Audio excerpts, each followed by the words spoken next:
Bonjour, j'espère que vous allez bien. Dans cette vidéo, on va voir est-ce que l'allocation allouée aux familles pour la rentrée est trop généreuse.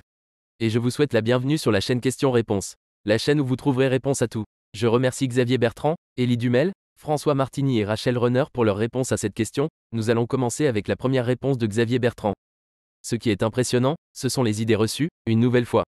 Comme toujours, des personnes, sans vérifier leur dire, vont affirmer que les personnes percevant cette allocation la dépensent dans des smartphones, des écrans plats, des sextoys et de la 8 à 6.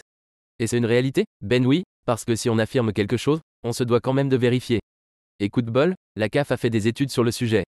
Génial, ça m'a pris 3 minutes de vérifier. Alors, comment est-ce que les pauvres, ces personnes assistées et qui ne savent pas gérer leur budget, dépensent leur argent qu'on leur octroie en nous prélevant trop d'impôts? Les derniers chiffres datent de 2013. Et donc, alors, beaucoup de smartphones? Pas de bol, mes amis aigris. Déjà, il faut savoir que le coût moyen de la rentrée, c'est 79% d'un SMIC pour un enfant, et 138% pour 2 enfants. L'allocation est donc réellement nécessaire. Et peu adaptée, le montant dépend du nombre d'enfants, et non de leur âge. Un lycée coûte plus qu'un enfant en maternelle, mais l'allocation est la même. 95% des bénéficiaires déclarent des achats de fournitures scolaires, 89% des vêtements, tableau 3, principales dépenses induites par la rentrée scolaire et 42% des interviewés déclarent utiliser l'ARS pour les services liés à l'école, cantine, périscolaire. En bref, merci de remiser vos idées reçues. La réponse suivante est de Élie Dumel. Laissez-moi prendre un contre-pied. Les plus assistés sont-ils ceux qui s'inscrivent à un programme que l'État a voté démocratiquement ou ceux qui payent ardemment des conseillers pour payer le moins d'impôts? Si on accepte l'un, on devrait accepter l'autre car les deux sont légales même si on sait qu'un tiers des personnes qui pourraient avoir droit aux aides ne s'inscrivent pas.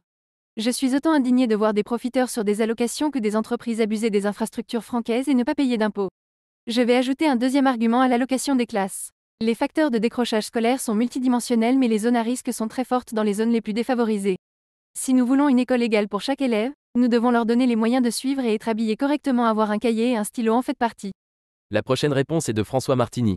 Toujours, il ne faut pas donner de l'argent, mais ce dont les enfants ont besoin, tablier d'école, chaussures, uniformes, trousses, cahiers, livres, etc.